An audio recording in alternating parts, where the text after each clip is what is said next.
La palabra con nosotras, con nosotros.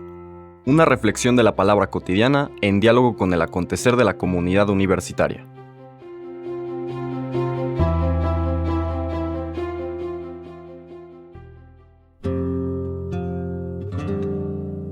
Hola, buenos días. Bienvenidos, bienvenidas a la palabra con nosotras, con nosotros. Hoy viernes 9 de febrero terminamos la quinta semana del tiempo ordinario, nuestra primera semana tratando ahora de profundizar en un libro que nos propone la primera lectura, y ha sido el libro del primer libro de los Reyes. Hoy seguimos en el capítulo 11, vamos a leer los versículos 29 al 32 y un versículo, el versículo 19 del capítulo 12. En estas primeras lecturas verán ustedes que no se van de corrido normalmente, porque si leyéramos absolutamente todo lo que dice la Biblia fuera de los evangelios, pues no alcanzarían los 2 años que duran estos 2 ciclos de las lecturas feriales. Y por eso a veces deja algunos elementos fuera y recuperaron las personas que nos proponen como iglesia estas primeras lecturas lo que consideraban más importante para nuestra formación religiosa, espiritual. Por eso vamos a leer versículos del 29 al 32 del capítulo 11 y nos brincamos al versículo 19 del capítulo 12. Dice el texto: En aquel tiempo Jeroboam, siervo de Salomón, salió de Jerusalén y se encontró por el camino al profeta Ahías de Silo, que llevaba puesto un manto nuevo. Estaban los dos solos en el campo. Ahías tomó su manto, lo rasgó en 12 pedazos y le dijo a Jeroboam: Toma 10 pedazos, pues el Señor Dios de Israel te manda decir: voy a desgarrar el reino de Salomón. A ti te daré 10 tribus, y a Salomón solamente le dejaré una, en consideración a David mi siervo, y a Jerusalén, la ciudad que elegí entre todas las tribus de Israel. Y desde entonces hasta el día de hoy, Israel se separó de la casa de David. Palabra del Señor.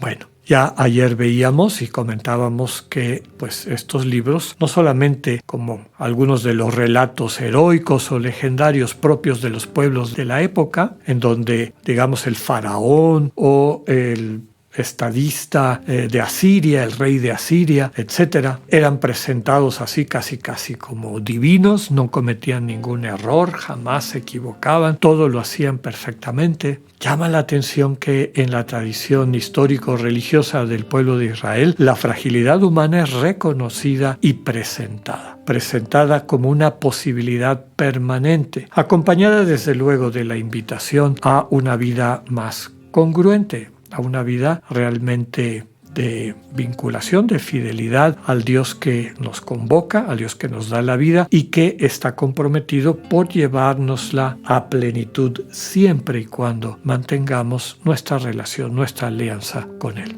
Ayer veíamos el final, el triste final del reino de Salomón. Nos dice que su corazón es desviado hacia otros dioses, empieza a construir inclusive templos a dioses rivales históricos del pueblo de Israel: Astarte, que es la diosa de los fenicios; Moloc, dios de los amonitas; Quemos, ídolo de Moab. Es un poco discreto el texto, nada más dice que ofrecían sacrificios. Recordemos en qué consistían los sacrificios de estos dioses cananitas fenicios, ¿no? Que eran sacrificios humanos, entre otros, pero el principal sacrificio eran sacrificios humanos. Se queda corto nada más de decir eso el texto. Recordamos también que en la historia de Israel, aquel pasaje paradigmático del sacrificio de Isaac, es decir, Abraham va a sacrificar a su primogénito y Dios le detiene la mano, además de el símbolo de que Abraham le tenía tal confianza a Dios que la única prueba que había de la alianza que Dios había hecho con él, que era su primogénito y único hijo, estuvo dispuesto a ofrecérselo a Dios. Pero también vemos ahí toma de distancia del pueblo de Israel de esta costumbre abominable de los pueblos que los rodeaban de sacrificar a sus primogénitos, que eran quemados vivos ante estas divinidades. De ahí en adelante Israel ya no practica ese tipo de culto, sino que ofrece un sacrificio de rescate por sus primogénitos. Bueno, entonces, la fe ya vista, de la que hablábamos ayer, desde luego que subrayó la unicidad de Dios, el único culto de Dios, y evitaba este tipo de prácticas pseudo-religiosas, podríamos decir, distractivas más bien. Pero Salomón, al quien había alabado como un dechado de sabiduría, vemos que cuando Salomón, el hombre más sabio de la historia, o cualquiera de nosotras y nosotros, dejamos nuestro vínculo con Dios y nos dejamos seducir por lo que el espíritu del mundo nos presenta, pues podemos empezar a adorar otros ídolos. Desde luego que ya no serán estos ídolos que aquí sirven como metáfora de todos los ídolos que podemos seguir en nuestras vidas: el dinero, el poder, la imagen, etcétera, etcétera. Cualquier cosa que sustituye al Dios vivo, que es persona, y a las personas que son su imagen y semejanza, nuestros hermanos y hermanas con quienes compartimos nuestra cotidianidad. Cuando caemos en esta tentación, pues finalmente caemos en la idolatría, dejamos de rendir el verdadero culto, que es una relación de amor en intimidad con el Dios vivo, y caemos como Salomón en esta situación. Qué curioso y nuevamente qué paradigmático lo que pasa después, ¿no? Dios le decía ayer a Salomón que va a dividir su reino, lo cual pasó. De las 11 tribus que estaban unificadas bajo el gobierno de Saúl, David y Salomón, ahora 10 tribus se van a separar.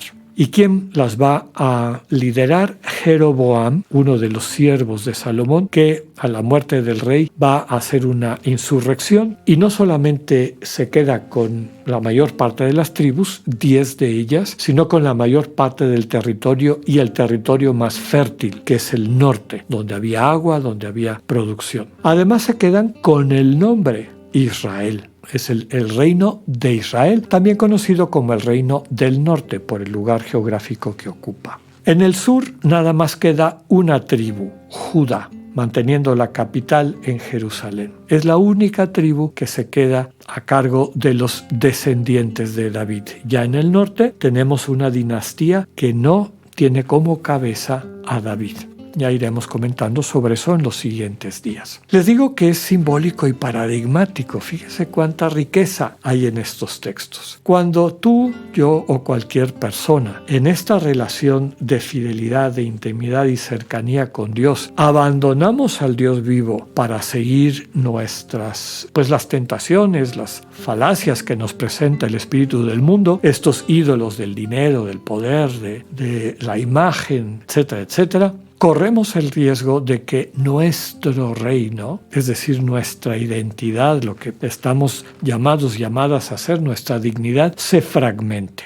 Y llama la atención que hoy en día, uno de los problemas importantes de alguien que tiene una disfunción interior, psicológica, conductual, afectiva, habla mucho de esta fragmentación. Es lo que pasa. Si le hacemos caso a los ídolos, cada ídolo va a ir llevándose nuestra conciencia en direcciones diferentes, rompiendo nuestra posibilidad y vocación, finalmente, de una vida unificada, armónica, equilibrada. Que nos demos cuenta que la Sagrada Escritura no habla meramente de datos históricos, que los contiene desde luego, sino que también es una palabra de vida para que podamos orientar nuestra vida hoy en día de manera correcta a esta fidelidad al Dios vivo.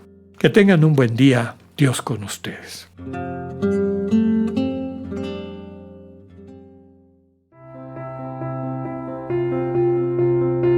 Acabamos de escuchar el mensaje del Padre Alexander Satirka.